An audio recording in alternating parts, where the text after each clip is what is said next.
আল্লাহর রাসূল বলেন, জাহান্নামের ভিতরে বান্দাকে যে গরম পানিগুলা খাওয়ানো হবে, জাহান্নামের ভেতরে যে পুঁজগুলা বান্দাকে খাওয়ানো হবে, শাজারাতাজ যাক্কুম, যেটা ইন্না শাজারাতাজ যাক্কুম তাআমুল আসীম, অপরাধীকে বান্দাদেরকে যে যাক্কুম গাছ খাওয়ানো হবে, যাক্কুম ফল খাওয়ানো হবে জাহান্নামের মধ্যে, যেটা দোজখীদের খাদ্য, এই পানি, এই পুজ, এই যাক্কুম যদি পেট দিয়ে একবার কারোর ঢুকে যায়, সাথে সাথে নারী ভুঁড়ি সহ পেছনের রাস্তা দিয়ে বের হয়ে যাবে। এরকম কঠিন আগুন, গরম পানি হবে বান্দার খাবার। এরকম দোজখ যেন কারোর ঠিকানা না হয়, এজন্য প্রতিনিয়ত সকাল বেলায় রবের কাছে বান্দা বলবে, ওগো আল্লাহ, দোজখের আগুন থেকে তোমার কাছে পানাহ চাই। সন্ধ্যাবেলায় বলবে, ওগো আল্লাহ, দোজখের আগুন থেকে আমি পানাহ চাই। হরদম ফিকির মন্দ থাকবে, এমন কোনো কাজ করব না যে কাজ করলে পরে জাহান্নামের আগুনে জ্বলতে হয়। দুনিয়ার আগুন মানুষের চামড়া পুড়ে দেয়, কিন্তু দোজখের আগুন মানুষের কলিজা সহ পুড়ে দিবে। কুল নারু জাহান্নামা আশাদ্দু হাররা, কুল নারু জাহান্নামা আশাদ্দু হাররা। জাহান্নামের আগুনটা বড় ভয়ঙ্কর একটা আগুন, ভয়াবহ আগুন। হযরত ওমর একদিন ভর দুপুর বেলায় রোদ্রের তাপে মরুভূমির উপর দিয়ে হাঁটতেছিলেন। হযরত উসমানের সাথে মুলাকাত। হযরত উসমান বললেন, আমিরুল মুমিনিন, ভর দুপুর ভরা রোদ্রে এই মরুভূমির উপর দিয়ে আপনি পেরেশান হয়ে হাঁটতেছেন কেন? হযরত ওমর বলে, বাইতুল মালের একটা উট হারায় গেছে, আমি বাইতুল মালের ওই উটকে তালাশ করতেছি। হযরত ওমর বললেন, বাইতুল মালের উট খুঁজি, এজন্যে রোদ্রের ভিতরে ঘুরতেছি। হযরত ওসমান বললেন, বাইতুল মালের উট আপনাকে তালাশ করতে হবে, আপনি ছাড়া আর কেউ নাই। বাইতুল মালের মুহাফিজকে আদেশ করেন, সে খুঁজবে। হযরত ওমর বললেন, আমি খলিফাতুল মুসলিমিন, মদিনাতুল মুনাওয়ারাতে সামান্য কোনো অন্যায় সংগঠিত হলে এর জন্য আল্লাহ তাআলার কাছে তো আমি জিজ্ঞাসিত হব, আমি খলিফাতুল মুসলিমিন। এ কারণে নিজের তাগিদে আল্লাহর কাছে যেন ধরা না খাই, তাই নিজেই খুঁজতে বের হয়েছি। হযরত ওমর এই কথা বললে হযরত উসমান বললেন, আমিরুল মুমিনিন, ঠিক আছে, আপনি খুঁজবেন, ভালো কথা, খুঁজেন, কিন্তু একটু বেলাটা পড়ে গেলে ঘুরতেন। এখন তো রৌদ্রের তাপ প্রচন্ড, মরুভূমির গরম, রৌদ্রের গরম একাকার। এই গরমের ভেতরে আপনি এই উত্তপ্ত মরুভূমিতে হাঁটতেছেন, বিকালে খুঁজলে হইতো না? হযরত ওমর তখন বললেন, আয় উসমান, আল্লাহ পাকের ঘোষণা কি তুমি শোনো নাই? কুল নারু জাহান্নামা আশাদ্দু হাররা। তার মানে হলো, এই উটের কারণে যদি আমি উমরকে দোজখের আগুনে জ্বলতে হয়, তাহলে দোজখের আগুন তো এই রোদ্রের চাইতে অনেক বেশি ভয়ঙ্কর রোদ। আর যদি এই রোদ্রের তাপের ভেতরে একটু ঘুইরা বাইতুল মালের দায়িত্ব আদায় করছি, এটা যদি রব্বে কারিমকে আমি একটু দেখাইতে পারি, আর এর বিনিময়ে রৌদ্রের তাপ সহ্য করার বদলায় যদি জাহান্নামের আগুনের তাপ থেকে মহান রব্বুল আলামিন আমাকে মুক্তি দিয়ে দেয়, এই আশায় প্রচন্ড রৌদ্রের ভেতরেও আমি বাইতুল মালের উট নিজে রৌদ্রের তাপে পুইরা তালাশ করতেছি। কারণ দোজখের আগুন সহ্য করার ক্ষমতা আমি ওমরের দেহের ভেতরে নাই। দোজখের আগুন তো ভয়ঙ্কর আগুন। জাহান্নামের আগুন আর দুনিয়ার আগুনের ভেতরে কিছু তফাৎ। জাহান্নামের আগুন, দুনিয়ার আগুন, এটার ভেতরে উপকারও আছে অপকারও আছে। দুনিয়ার আগুনে উপকারও আছে অপকারও আছে, কিন্তু জাহান্নামের আগুন এটার ভেতরে কোনো উপকার নাই, এটা খালি অপকার আর অপকার। দুনিয়ার আগুন পানি দিলে নিভে, কিন্তু দোজখের আগুন যেটা, এটা তো 70 গুণ পাওয়ারফুল আগুন। এইটা পানির ভেতরেও দাও দাও করে জ্বলতে থাকবে, পানির ভেতরে জ্বলবে। দুনিয়ার আগুন বাতাসেও নিভে। কুপি জ্বালাইলে যদি জোরে বাতাস লাগে দমকা, তো দুনিয়ার আগুনটা নিভে যায়, বাতাসে নিভে যায়। বাতাসে যেমন জ্বলে, বাতাসে আবার আগুন নিভেও। বাতাস যদি শক্তিশালী হয়, তাহলে শক্তিশালী বাতাসে আগুন জ্বলতে পারে না, নিভে যায়। কিন্তু জাহান্নামের আগুন বাতাসে নিভবে না, পানিতে নিভবে না, পানির ভেতরেও জ্বলবে। দোজখের ভেতরে বাতাসের গর্জন হবে, ঘূর্ণিঝড় হবে, এর ভেতরে আগুন জ্বলতে থাকবে।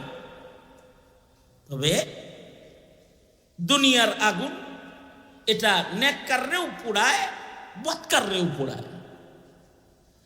দুনিয়ার আগুন তো নবীরেও ছাড়ে নাই। মুসা আলাইহিস সালাতু ওয়াস সালাম, নবুয়তির পরীক্ষা হচ্ছে, ওনার আকলের পরীক্ষা হইতেছে। নবীরা তো বাঁচপানেই আকল মন্দ হয়। দেখি তো মুসা স্বর্ণ আগুন পার্থক্য করতে পারেনি, তখন তিনি হামাগুড়ি দেন মাত্র। নবীরা যেহেতু আকল মন্দ, তাফসীরে আছে মুসা আলাইহিস সালাতু ওয়াস সালাম ওনার হাতটা স্বর্ণের দিকেই যাইতেছিল, স্বর্ণও রাখছে, আগুনের কয়লাও রাখছে। দেখি কোনটা ধরে। যদি স্বর্ণ ধরে বুঝবো এটা পয়গম্বর, এটা আকল ভালো, গলা কাটা লাইল। ফেরাউন পরীক্ষা করতেছে, হাতও যাইতেছে স্বর্ণের দিকে। আল্লাহ পাক বললেন, এই জিবরাইল, ওর আকল কি হেনে দেখাইতে কইছি? হাতটা ধইরা ঘুরাস না, গলা ফেলাইব তো পড়ে আবার। হযরত জিবরাইল আলাইহিস সালাতু ওয়াস সালাম হাত ঘুরায় দিলেন। মুসা আলাইহিস সালাতু ওয়াস সালাম আগুনের কয়লা অঙ্গড়া হাতে ধরলেন, হাত পড়ে গেল। মুখে নিলেন। বাচ্চাদের স্বভাব, কোনো কিছু হাতে নিলে এটা মুখে নেয়। পয়গম্বর আগুনের কয়লারে মুখেও দিছে। বাচ্চারা তো যদি বাথরুম হাতে লয়, হেটাও আগে মুখে লয়। এই কারণে মায়েরা বাচ্চাদেরকে নিয়ে তাদের ছোটবেলায় খুব বিপদে থাকে। না জানি নিজে বাথরুম করে নিজের বাথরুম নিজেই খায়ালায়, খাইবো খাইবো খাইয়া দেয়, বয়ে বয়ে হাসবো। এখন যদি এটা খায় আবার, এ কারণে মায়েরা আতঙ্কে থাকে। বাচ্চাদের স্বভাবই হলো কোনো কিছু হাতে ধরলে এটা মুখে লাগে। পয়গম্বর আলাইহিস সালাতু ওয়াস সালাম তিনি আল্লাহর নবী, সাধারণ নবী না, জলিলুল কাদার পয়গম্বর, 4 রাসূলের একজন, সাহেবে তাওরাত পয়গম্বর। আবার তার আলাদা আরেকটা শান হলো তিনি কালিমুল্লাহ, তিনি কালিমুল্লাহ। তার মানে আল্লাহর সাথে কথা বলার ব্যাপারে তার কোনো বাধা টাদা নাই, আল্লাহর লগে সব আলাপ করে। সাহাবীরা আল্লাহর রাসূলকে একদিন বললেন, নবীজি এই কথাটা আল্লাহর একটু জিজ্ঞান যায় না? কয় না, এটা আমি জিগাইতে পারব না, কিন্তু আমার ভাই কালিম হইলে জিজ্ঞাসা করতে পারত, কারণ তিনি কালিম। আল্লাহর সাথে কথোপকথনের মধ্যে তার কোনো হিজাব নাই, পর্দা নাই। সে তার যা মনে চায় তাই রবের কাছে জিগাইতে পারে। এইরকম একজন পয়গম্বর, কালিমুল্লাহ, এমন একজন পয়গম্বরে আগুনের অঙ্গরাকে জিহ্বায় লাগায় ফেলেছেন। দুনিয়ার আগুন পয়গম্বর কালিমুল্লাহ কেউ ছাড়ে নাই। হাতে লেগেছে, হাত পুড়ে গেছে, মুখে লেগেছে, মুখ পুড়ে গেছে। কিন্তু জাহান্নামের আগুন যেটা, এটা আলাদা। জাহান্নামের আগুন হলো অপরাধীদেরকে জ্বালাবে, এটা প্রস্তুত করা হয়েছে অপরাধীদের জন্য। এ কারণে জাহান্নামের আগুনের বৈশিষ্ট্য আল্লাহ পাক বর্ণনা করেন, ইন্না জাহান্নামা কানাত মিরসাদা। ও অপরাধীদেরকে ধরার জন্য উৎ পাইতে থাকে, উৎ পেতে আছে।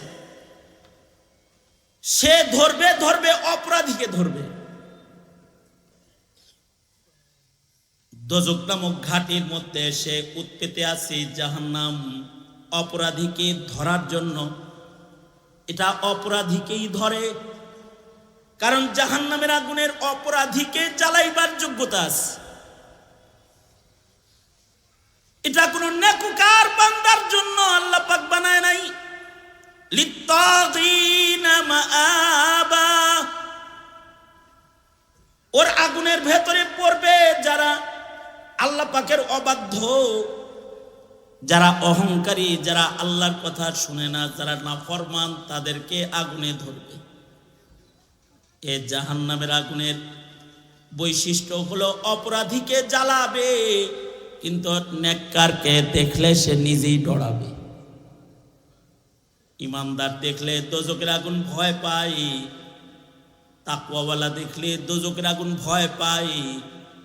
হাদিসে আছে তাকওয়াওয়ালার চোখের পানিকে দোজকের আগুন ভয় পায়। দোজকের আগুন একটা পানিকে ভয় পায়, এটা হলো মুমিন বান্দার চোখের পানি, এটাকে জাহান্নামের আগুনও ভয় পায়। দুনিয়ার আগুন পানিতে নিভে যায়, কিন্তু দোজকের আগুন পানি দেখা ভয় পায় না। তবে খৌফ ও খাসিয়াতে খুদাবন্দির পানি যদি কোন মুমিন বান্দার চোখ দিয়া গড়ায় পড়ে যায়, এ চোখের পানিকে, কাতরা চোখের পানিকে দোজকের আগুন ভয় পায়। মুত্তাকি বান্দার চোখের পানি দোজকে ছিটায় দিলে দোজক পেছনে চলে যাবে। সাধারণ পানি দোজকের আগুন নিভায় না, তবে একটা পানি দোজকের আগুন নিভায়, সেটা হলো মুত্তাকি বান্দার চোখের পানি, যেটা আল্লাহর ভয়ে গড়ায় পড়ে যায়। এই পানি দেখলে দোজকের আগুন ভয় পায়, এবং মুত্তাকি বান্দাদেরকে দোজকের আগুন ভয় পায়। মুত্তাকি, পরহেজগার, খুদা ভীরু, আবেদ, জাকের, শাকের বান্দা দেখলে দোজকের আগুন পিছু হটে, জাহান্নাম পিছনে চলে যাবে। আর সে উৎপাইতা থাকে তারে ধরার জন্য। মিরসাদ, মিরসাদ শব্দ দিয়ে আল্লাহ পাক জাহান্নামের উৎপেতে থাকা হালত বর্ণনা করেছেন। দুশমন যেমন ঘাটিতে উৎপাইতা থাকে, যে কিভাবে এই ক্ষেপণাস্ত্রকে নামায় ফেলা যায়, কিভাবে এখান থেকে দুশমনকে কাবু করে পরাস্ত করা যায়, জাহান্নাম উৎপাইতা থাকে অবাধ্য গোলামদের জন্য, যে কিভাবে এটারে টান দিয়ে নিচে নামায় ফেলান যায়। এই কারণেই জাহান্নামের উপরেই তো পুলসিরাত। জান্নাতে যাওয়ার একমাত্র পথ হলো পুলসিরাত। পুলসিরাতের পুল পার না হয়ে কেউ জান্নাতে যাইতে পারবে না। নবীগণ, রসুলগণ, সিদ্দিকগণ, শহীদগণ, মুমিনগণ যারাই আল্লাহর জান্নাতে প্রবেশ করবে, জান্নাতে যাওয়ার একটা মাত্র রাস্তা, সেটা হলো পুলসিরাতের পুল। পুলসিরাত পার হয়ে সকলকে আল্লাহর জান্নাতে পৌঁছতে হবে। আর আশ্চর্য, পুলসিরাতকে আল্লাহ তাআলা দোজখের উপরে স্থাপন করেছেন। পুলসিরাতের পুলটাকে দোজখের উপরে স্থাপন করা হয়েছে। পুলসিরাতের পুলের উপর দিয়ে জান্নাতে যেতে হবে। এ কারণে পুলসিরাতের পুল পার হওয়ার সময় আবার দোজখে ধইরা বসবো কিনা, এই ভয়ে সাহাবীরাও কান্ত। সাহাবী যুদ্ধের ময়দানে যাইতেছে, আব্দুল্লাহ ইবনে রাওয়াহা যুদ্ধের ময়দানে যাইতেছেন। আব্দুল্লাহ ইবনে রাওয়াহা এমন একজন সাহাবী ছিলেন, আব্দুল্লাহ ইবনে রওয়াহা এরকম একজন সাহাবী ছিলেন যে ওনার বিবি যদি, হাদিসে আছে, ওনার বিবি যদি ঘরের ভেতরে কুপি জ্বালাইতো, আগুন জ্বালাইতো, তো উনি অজ্ঞান হয়ে যেতেন। ওনাকে জিজ্ঞেস করতো, এ আগুন দেখে অজ্ঞান হন কেন? আব্দুল্লাহ ইবনে রওয়াহা বলতেন, বিবি, এই দুনিয়ার আগুন দেখলে আমার দোজখের আগুনের কথা স্মরণ হয়ে যায়, তখন আমি ভয়ে অজ্ঞান হয়ে যাই। আব্দুল্লাহ ইবনে রওয়াহা যুদ্ধে যাচ্ছেন, আল্লাহর রাসূল কিন্তু ওনাকে শাহাদাতের সুখবরও দিবেন। এই আব্দুল্লাহ ইবনে রওয়াহা, বিবির কাছ থেকে শেষ বিদায় লয়ে যাও, তুমি যুদ্ধের ময়দানে সেনাপতি হিসাবে শাহাদাত বরণ করবে। তার মানে নবী যাকে বলতেছে শহীদ হবা, তার জান্নাতে যাওয়ার ভিতরে আর কোনো ভেজাল আছে? একে তো শহীদ, শহীদদের জান্নাতে যাওয়ার মধ্যে কোনো ঝামেলা নাই। শহীদরা বিনা হিসাব আল্লাহর জান্নাতি। যারা শহীদ তারা বিনা হিসাব আল্লাহর জান্নাতে যাবে। তার ভেতরে যদি নবীর বর্ণনায় আসে তুমি শহীদ, তুমি বিনা হিসাব জান্নাতে যাবা, তাহলে তার জান্নাতে যাওয়াটা কতটুকুন কনফার্ম? তার শাহাদাতের আলোচনা আল্লাহর রাসূল আগেই করে দিলেন।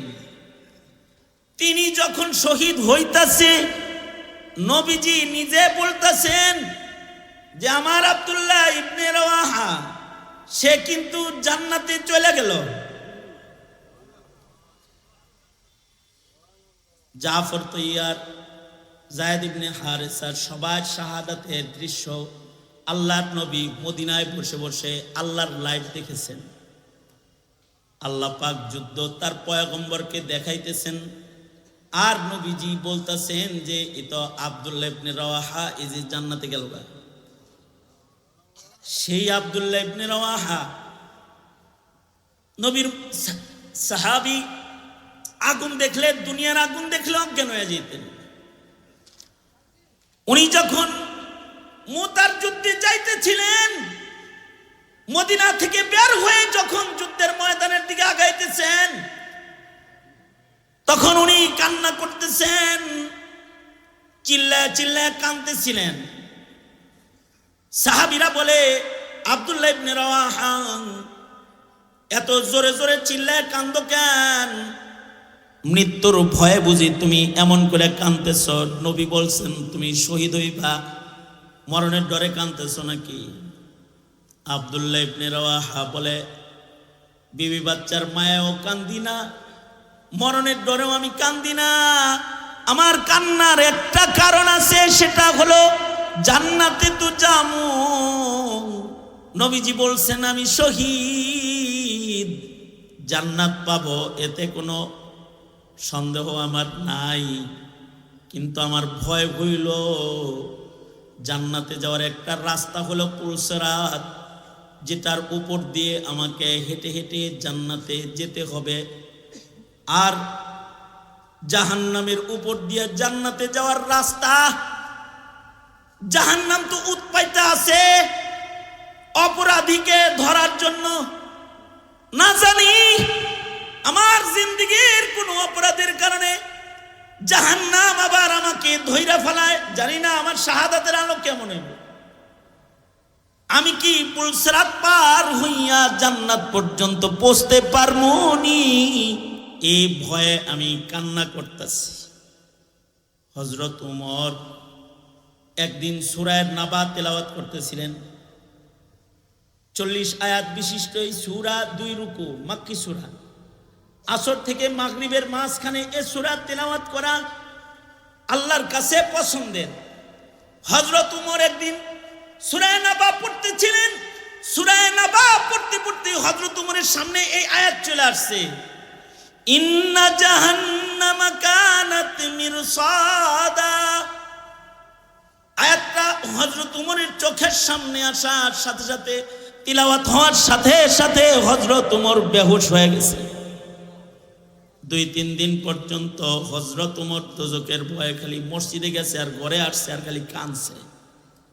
সবাই যাইতো। কি ব্যাপার আমিরুল মুমিনিন ঘর থেকে বের হয় না কেন? ঘরের লোকেরা বলতো ওই যে জাহান্নাম উৎপাইতা আছে ধরার লেগে, এটা পড়ার পর থেকে খলিফাতুল মুসলিমিন ভয়ে কাতর হয়ে গেছে। আমিরুল মুমিনিন উমরের মতো মানুষ জাহান্নামের উৎপেতে থাকাটাকে ভয় করতেন। আমরা কি জীবনে চিন্তা করি জাহান্নাম কি আমাদের দেখলে ভাগবে, নাকি আবার জাহান্নাম আমাদেরকে দেখলে ধরবে? কারণ জাহান্নামের আগুনের একটা খাসলত, এটা অবাধ্য যারা তাদেরকে ধরে, নিজের কাছে নিয়ে যায়, উৎপাইতে আছে জাহান্নামের ভিতরে পড়বে। যে সকল অবাধ্য তারা, যারা নাফরমান গোলাম, তারা লিত্তাগিনা মাআবা, এটা ঠিকানা হলো তাগিন, যারা তাদের মুতাকাব্বিরিন, যারা তাদের যারা পাপিষ্ঠ, তাদের যারা বেঈমান, যারা বেআমাল, যারা আবেদ নয়, যারা গুনাহগার, তাদের ঠিকানা হলো দোজক। না জানি দোজকে টান দিয়া আমাকে আবার তার কাছে নিয়ে যায়, আর আমার ঠিকানা না জানি দোজক হয়ে যায়। এই ভয়ে সাহাবায়ে কেরাম প্রতিনিয়ত কাঁদতেন। হযরত উমরের মতো মানুষ, তিনিও এই আয়াত পড়তেন আর কান্না করতে করতে বেহুশ হয়ে যেতেন।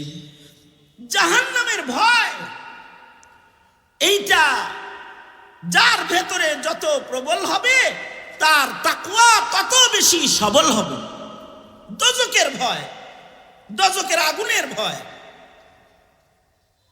নেককারও যদি হয়, হাদিও যদি হয়, নামাজিও যদি হয়, দানকারীও যদি হয়, নেকির পালা যদি তার বড়ও হয়, গুনাহ যদি তার কমও হয়, জান্নাতি যদি ঘোষণাও সে হয়ে যায়, এরপরেও জান্নাতে যাইতে তাকে দোজকের উপর দিয়ে যাইতে হবে। যদি উৎপেতে থাকা দোজক তাকে ধইরা ফেলে, তাকে দোজকের আগুনে পড়ে যেতে হবে। অথবা যদি নেক আমলের আলো কমজোর হয়, কারোর নামাজের আলো কমজোর, রোজার আলো কমজোর, তো সে ওই আলো দিয়া এই সূক্ষ্ম ধারালো পুলসেরাত পাপ দেখতে পাবে না, সে পাপ পিছলে নিচে পড়ে যাবে। ইতিহাসের পাতায় আরেকজন উমর আছে, উমর ইবনে আব্দুল আজিজ রহমতুল্লাহ আলাইহি। একটা তো উমর ইবনুল খাত্তাব, উমর বিন খাত্তাব তো এই আয়াত পড়া অজ্ঞান হয়ে যাইতেন। আর উমর ইবনে আব্দুল আজিজ, যিনি যাকে উমরে সানি বলা হয়, দ্বিতীয় উমর বলা হয়, পঞ্চম খলিফাও বলা হয়, হযরত উমর ইবনে আব্দুল আজিজ রহমতুল্লাহ আলাইহি 99 হিজরিতে যিনি খলিফাতুল মুসলিমিনের জিম্মাদারি পালন করা শুরু করেছিলেন। 100 বছর পরের মানুষ, 100 বছর পরে 99, উনি 100 বছরের পরের ইতিহাসের লোক। কিন্তু খৌফ ও খাশিয়াত এত বেশি ছিল, আল্লাহর ভয়, আল্লাহর ভয়ে জাররা থেকে জাররা ছোট ইবাদত উনি ছাড়তে পারতেন না। আর শখ শুবা যেখানে থাকতো, এটাও উনি গ্রহণ করতে পারতেন না। একবার এক গভর্নর ওনার কাছে খেজুর হাদিয়া পাঠাইল, রাষ্ট্রীয় ডাক বিভাগের গাড়িতে এই খেজুরগুলো খলিফার দরবারে আসলো। হাদিয়ার খেজুর, দামি উর্দুন থেকে খেজুর এসেছে। কিন্তু উনি জিজ্ঞাসা করলেন, খেজুর তো গভর্নর আমার জন্য পাঠাইছে, ঠিক আছে, হাদিয়া গ্রহণ করা সুন্নত, তাও ঠিক আছে, কিন্তু গাড়ি যে ব্যবহার করছে বাইতুল মালের গাড়ি, বাইতুল মালের গাড়ি ব্যবহার করার কারণ তো আমার হাদিয়ার ভেতরে সরকারি গাড়ি ব্যবহারের হিস্সা ঢুকে গেছে, এই খেজুর আমি খেতে পারবো। খাইলেন না। শেষ পর্যন্ত উনি আদেশ করলেন, এগুলোকে বাজারে বিক্রি করে দাও এবং এই টাকাটা বাইতুল মালে জমা করে দাও। কতটা মুত্তাকি, কতটা পরহেজ করতেন যে দোজকে যেন পড়তে না হয়। এই উমর ইবনে আব্দুল আজিজ রহমতুল্লাহ আলাইহি, তিনি ওমর ইবনে আব্দুল আজিজ রাতের বেলায় একদিন তাহাজ্জুদ পড়তেছেন। ইমামে গাজালি রহমতুল্লাহ আলাইহি ইহয়া উলুমিদ্দিনের ভেতরে ঘটনাটা আনছেন যে উনি রাত্রে তাহাজ্জুদ পড়তেছেন আর ওনার দাসী বান্দি, উনি তাহাজ্জুদ পড়তেছেন, ওনার দাসী বান্দি ওনার পিছনে বসে আছে। সেও তাহাজ্জুদ পড়ছে পিছনে, বান্দি। আগের জমানায় দাস দাসীর আমল ছিল, তো বান্দি পিছনে নামাজ পড়তেছে। তো বান্দি নামাজ পড়তে পড়তে ওমর ইবনে আব্দুল আজিজের পেছনে বান্দি ঘুমায় গেছে। ওমর ইবনে আব্দুল আজিজের যখন ঘুম ভাঙছে, বান্দিরও, ওমর ইবনে আব্দুল আজিজের নামাজও শেষ হয়েছে, বান্দিরও ঘুম ভাঙছে। ঘুম ভাঙ্গার পরে এই দাসী বান্দি চিল্লান শুরু করছে, চিৎকার শুরু করছে। ওমর ইবনে আব্দুল আজিজ বলে, আই দাসী, চিল্লাও কেন, কাঁদো কেন? দাসী বলে, আমিরুল মুমিনিন, আমি ভয়ঙ্কর একটা স্বপ্নে দেখছি, যে স্বপ্ন দেখার কারণে ভয়ে আমি কাঁদতাছি। কি স্বপ্নে দেখেছ? স্বপ্নে দেখি হাসর কায়েম হয়েছে, দোজকের উপরে পুলসরাতকে আল্লাহ তাআলা স্থাপন করেছে, আর এক একজন করে নাম ডাকা হচ্ছে, আর পুলসরাতের উপর দিয়ে হাইটা হাইটা জান্নাতে যাওয়ার পালা। আমি যখন ওখানে গেছি, স্বপ্নে দেখি আপনার আগের খলিফাদেরকে ডাকা হচ্ছে। কারে ডাকতে শুনেছ?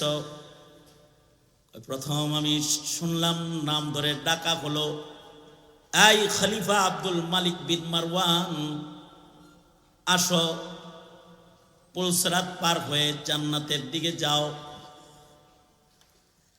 দাসী বলে, ওমর ইবনে আব্দুল আজিজ আব্দুল মালিক বিন মারওয়ানকে যখন ডাকা হলো, সে পুলসরাতের সামনে আসলো, নিচে জাহান্নাম।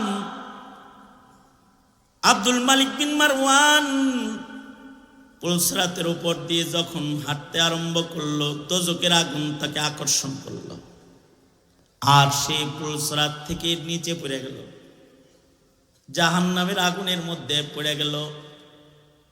এ কথা শোনার সাথে সাথে ওমর ইবনে আব্দুল আজিজের ঘাম ঝরতে শুরু করেছে, কপাল ঘেমে গেছে, গোটা শরীর ঘেমে গেছে, আর বলতেছে, এই দাসী, তারপরে কি হলো বলো?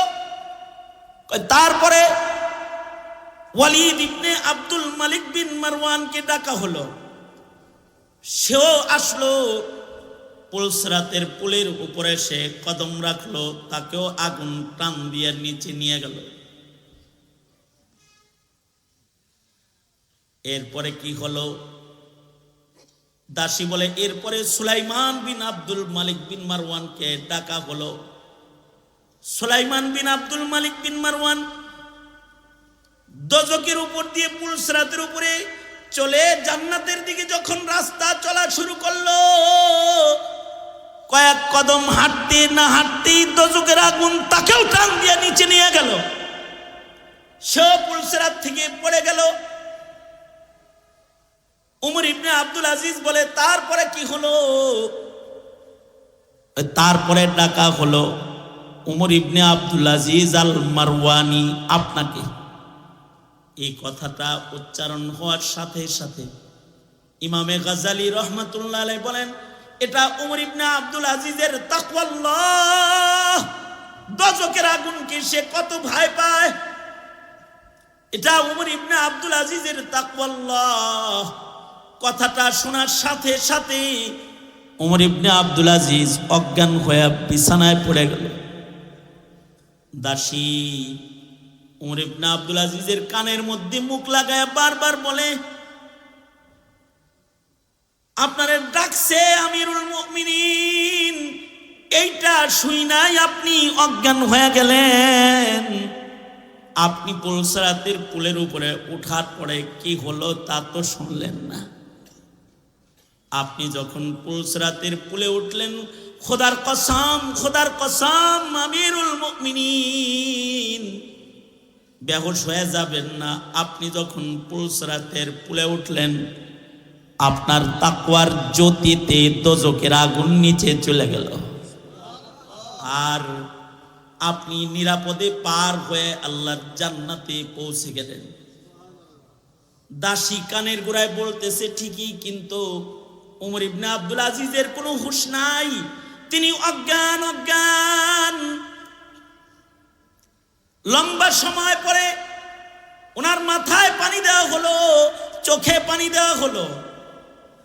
ওমর ইবনে আব্দুল আজিজ হুঁশ আসার সাথে সাথে দাসীকে বলে, দাসী, আমার পূর্বের তিনজন তারা পুলসরাতের উপরে উঠার পরে দোজখের আকর্ষণ আগুন তাদের টেনে নিয়ে গেল, ধরে ফেললো, তারা পড়ে গেল। পুলসরাত দেখলো না, আমার কি হলো তা তো তুমি বললা না। দাসী বলে, আপনার কি হলো এটা শোনার আগেই তো আপনি অজ্ঞান হয়ে গেছেন। আপনি তো মুত্তাকি, আপনি তো আল্লাহকে ভয় পান। আপনার তাকওয়ার আলো সহ দোজখের উপরে আপনি দাঁড়াইলে আমি দেখলাম আগুন তাকওয়ার আলোয় নিচের দিকে চলে গেল, আর আপনি নিরাপদে পার হয়ে জান্নাতে পৌঁছে গেলেন। ওমর ইবনে আব্দুল আজিজ বলে, তাই তুমি কান্দো কেন? আমি কান্দি এ জন্য না জানি আমিরুল মুমিনিন, না জানি ওই পুলসরাতে উপরে পথ চলার সময় আমার অবস্থা না জানি কি হবে, আমি না জানি কেমনি এটা পার হব। এ কারণে দোজখ তো অপরাধী ধরার জন্য উৎপেতে আছে। প্রত্যেকটা মুমিন বান্দা দোজখ থেকে আল্লাহর কাছে পানাহ চাইবে, কারণ আল্লাহ পাক বলেন, ইন্নাহা সাআত মুস্তাকাররাও ওয়া মুকামা, এটা বড় নিকৃষ্ট জায়গা, এটা থেকে পানাহ চাইবা। রব্বানা শরীফ আন্না আযাবা জাহান্নাম, আল্লাহ নিজে শিখাইছে, বলবা আমার কাছে, আল্লাহ জাহান্নাম থেকে তোমার কাছে পানাহ চাই। আল্লাহর রাসূল বলে, প্রতিদিন সকাল বেলায় 7 বার বলবা, আল্লাহুম্মা আজিরনি মিনান নার, আল্লাহুম্মা আজিরনা মিনান নার। ওগো আল্লাহ, জাহান্নামের আগুন থেকে তোমার কাছে পানাহ চাই। সকালে 7 বার বলবা, সন্ধ্যায় 7 বার বলবা। যারা সকাল সন্ধ্যা আল্লাহর কাছে দোজখের আগুন থেকে পানাহ চাইবে, তাদেরকে আল্লাহ পাক মুক্তি দান করবে। হাদিসে আছে, সকাল বেলায় যদি দোজখের আগুন থেকে কেউ পানাহ চায় আর দিনের বেলায় মরে যায়, সে দোজখের আগুন থেকে মুক্তি পেয়ে যাবে। মাগরিবের পরে সন্ধ্যার বেলায় যদি কেউ 7 বার বলে, আল্লাহুম্মা আজিরনা মিনান নার, রাত্রে মারা গেলে দোজখ থেকে মুক্ত হয়ে আল্লাহর জান্নাতে চলে যাবে।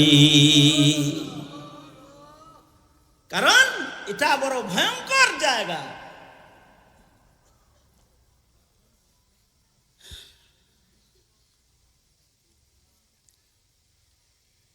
এখানে যে যাবে সে কয়দিন থাকবে? লাবিথিনা ফিহা আহকাবা। এক হুকবার কথা বলে তাবলীগ জামাতের লোকেরা যখন বলে, বয়ান করে, এক হুকবা যদি হয় 70 বছর অথবা 700 বছর অথবা 7000 বছর, আহকাবা মানে অনন্ত অসীম কাল থাকবে, যুগ যুগ এক দোজখের ভেতরে থাকবে, এখান থেকে কেউ বের হতে পারবে না। বেঈমানরা এখান থেকে বের হতে পারবে না। ঈমানদার যদি মনে করে আমি তো বাইর হুমি, আমার তো ঈমান আছে, কথা হলো ঈমান তো আছে, দোজখের ভেতরে সামান্য সময় থাকা কি যাবে? সম্ভব কি হবে? সামান্য সময় তো থাকা সম্ভব হবে না। কারণ এখানে শান্তির কোনো জিনিস নাই। লা ইয়াযুকুনা ফিহা, আল্লাহ পাক এখানে কোনো বারদাও ওয়ালা শারাবা, ঠান্ডার স্বাদ অথবা পানীয়র স্বাদ আস্বাদন করার মতো কোনো পানীয় এই মহা গরম জাহান্নামের ভেতরে নাই। একটু ঠান্ডা পানি নাই, জুস নাই, কিছু নাই। আছে কি? আছে হলো হামিম, গরম পানি আছে, আছে হলো পুজ, খাওয়ানো হবে পুজ। আর এই পুজগুলার দুর্গন্ধ কেমন হবে? হাদিসে আছে এই জাহান্নামীদেরকে যেই পুজ খাওয়ানো হবে, এই পুজের সামান্য দুর্গন্ধটা যদি দুনিয়াবাসীকে আল্লাহ পাক অল্প একটু ছেড়ে দিতেন সেকেন্ডের জন্য, দুর্গন্ধে দুনিয়ার সব মানুষ মারা যেত। এই জিনিস খাওয়ানো হবে, 1 মিনিটও কি ওখানে থাকা সম্ভব? 1 মিনিটও তো থাকা সম্ভব না। হ্যাঁ, ইমান আছে বলে গুনার রাজ্যে চলতে লইলা আর আশা করলা আমি ইমানের কারণে একদিন তো যাবই, নয় কিছু সময় দোজখে থাকলাম, 1 মুহূর্ত থাকার মতো জায়গা এটা না। গত কিছুদিন আগে আমার একটা প্রোগ্রাম ছিল যশোরে। আমার প্রোগ্রাম যেখানে যশোরে, আমার প্রোগ্রামের পাশেই একটা টিউবওয়েল ফ্যাক্টরি। টিউবওয়েল ফ্যাক্টরির মালিক আসছে আমার কাছে, টিউবওয়েল ফ্যাক্টরির মালিক আমার কাছে আসছে, আইসা বলে, হযরত আপনি আমার ফ্যাক্টরিটা একটু আপনার সাথে আলেম ওলামা যারা আছে তাদেরকে নিয়ে একটু পাড়ায়া যান, একটু পাড়ায়া যান। কেন? কয় আগুনের ফ্যাক্টরি, তখন আবার এয়ারপোর্টে আগুন লাগছে ওই সময়, তো একটু দোয়া দিয়া যান। তা আমি আমার সাথী উলামায়ে কেরামদেরকে নিয়ে আমি গেলাম ওখানে। যায় দেখি যে এইখানে ফ্যাক্টরির ভেতরে এমন একটা চুলা আছে, যেই চুলার ভেতরে জমাট বাঁধা পুরান লোহাগুলো এক দরজা দিয়ে ঢুকানো হয়, আর এই চুলার আগুনে লোহাগুলো পুড়ে তরল পানিতে পরিণত হয় কয়েক মিনিটের ভেতরে। এই তরল লোহাগুলোকে বালতির মধ্যে নিয়ে, এইটা খরমার ভেতরে, বালুতে খরমা বসানো আছে, এর ভেতরে পানিগুলো ছেড়ে দেয়। 21 সেকেন্ড, 22 সেকেন্ড, 23 সেকেন্ডের ভেতরে বাস লোহা, টিউবওয়েলের মাথা, হাতা, প্যাক এগুলো সব তৈরি হয়ে যায় মাত্র 23 সেকেন্ড, 24 সেকেন্ড, 25 সেকেন্ডের ভেতরে জমাট বেঁধে যায়। আমি ফ্যাক্টরিটা পুরাটা দেখা, এই চুলাটা, যেই চুলার ভেতরে লোহা ছেড়ে দিলে এটা অন্য রাস্তা দিয়ে পানি হয়ে বাইর হয়, এই চুলাটার কাছাকাছি গেলাম দেখার জন্য। ওখানে শ্রমিক যারা কাজ করতেছে শিফটি পরিবর্তন করে করে, যে তাদের গায়ে পোশাক ভিন্ন, তাদের হাতে মোজা ভিন্ন, তাদের পায়ের মোজাটা ভিন্ন, তারা বালতিতে করে এই পানি নিয়ে নিয়ে, গরম পানি নিয়ে ছেড়ে দেয়। ছেড়ে দিলে আর ওইটা জমাট বাঁধা টিউবওয়েলের পাস হয়ে যায়, সাথে সাথে কয়েক সেকেন্ডে হয়ে যায়। আমি কিছু দূর আগানোর পরে আর আগাইতে পারলাম না, কারণ দমকা বাতাসে ওখান থেকে যে ফুলকি গুলা বের হয়, ও যদি গায়ে লাগে তো গায়ের চামড়া পুড়ে যাবে। ওদের হাতে বিশেষ মোজা পরানো আছে, যা দিয়ে পানিগুলো ওরা উঠায়া নিয়ে জায়গা মতো ফেলে। আমি ওদের এই জিনিসটা দেখে মালিকরে বললাম, এই পানি যেটা আছে, যে পানিটা লোহা যেটা পানি হইছে, এই পানিটার গরমির পাওয়ারটা কি রকম? তো সে বলল, এটার গরমিটা হলো এরকম, এই লোহাটা পুইরা পানি হইছে, এই পানিটা এরকম, এইটাকে যদি আপনার হাতের তালুতে ফেলা হয় তো সেকেন্ডের ভেতরে গোটা হাত ছিদ্রি হয়ে এই তরল লোহা, গরম পানির তরল লোহা, এটা হাতের অপর সাইড দিয়ে সেকেন্ডের ভিতরে বাইরে হয়ে যাবে।